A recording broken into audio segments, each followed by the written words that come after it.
Hello and welcome. In this explainer, we're going to tackle a single, pretty sober question. It's one that I think sits right at the heart of modern life, even if we don't always have the words for it. We're going to explore a diagnosis for why our relationships, all of them, can feel so incredibly difficult these days.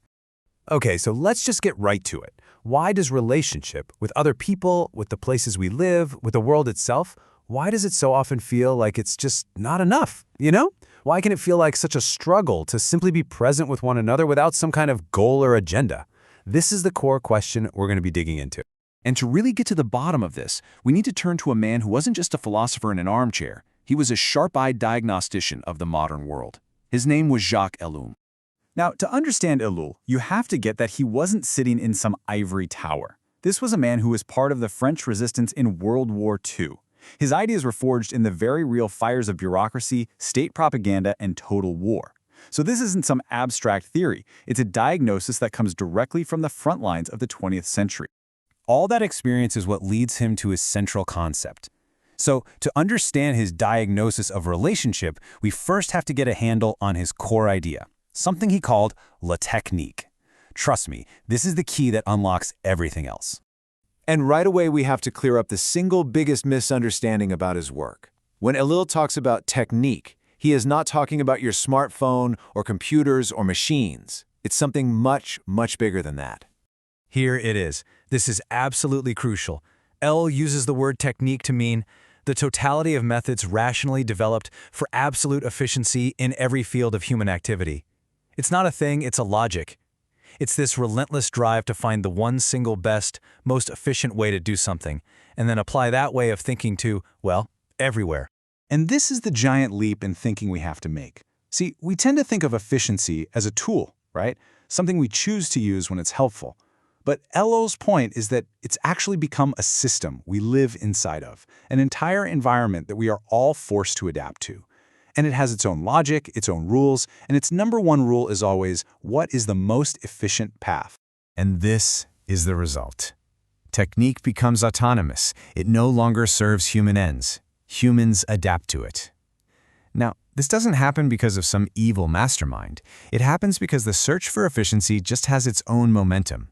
The most efficient method simply wins out time and time again, pretty much regardless of what it does to human values. So what does a world that's obsessed with efficiency do to something as messy and, frankly, inefficient as a human relationship?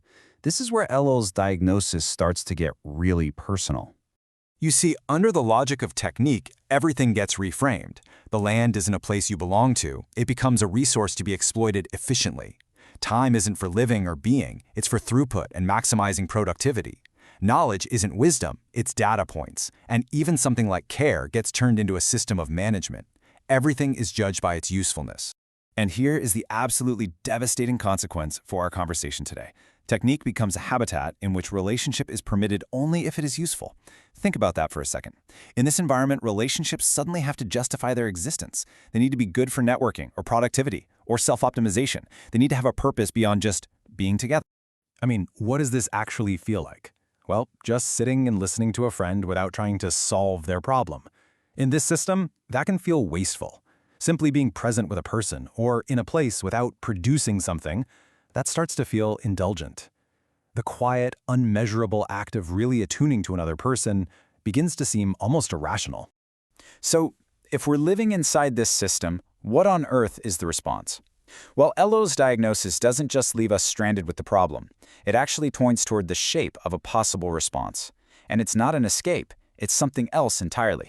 Ellul explains why relationship no longer feels sufficient in modern life. The very first thing his diagnosis gives us is an explanation.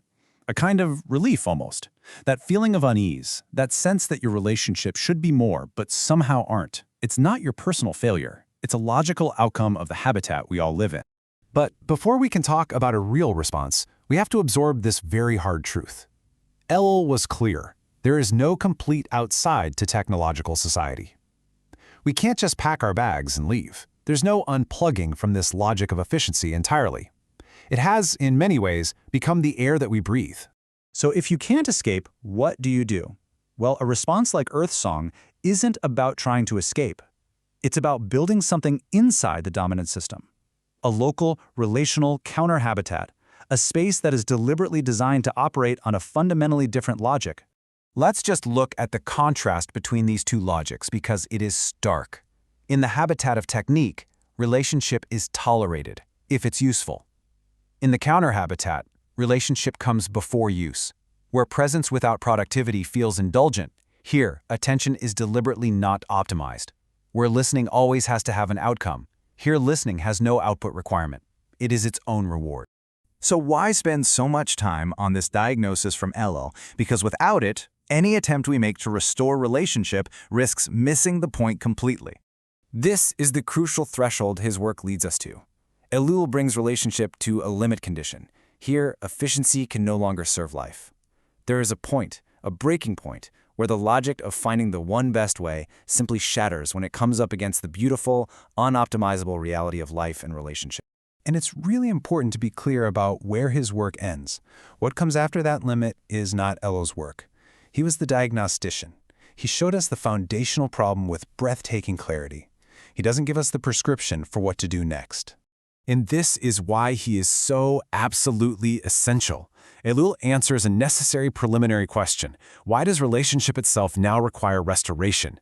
Without his structural analysis, trying to slow down, to listen better, to be more present, all of that might seem like a nice hobby, a sentimental preference, but not the urgent, necessary work it actually is. So if there's one thing to take away, it's this. If you feel this loss, if you struggle with this constant pressure for efficiency in your life, it is not a personal or moral failing. The problem is systemic. It's the logic of the world that we have built. And that is why the response has to be understood very, very carefully. EarthSong Revolution is not environmentalism as activism. It's not another program, another campaign, another efficient method for fixing a problem. It is a relational intervention. It's an act of creating small spaces where a different logic can actually take root, right inside a civilization whose default setting is organized against the very nature of relationship itself. And understanding that diagnosis, really getting it, that's the first and most necessary step.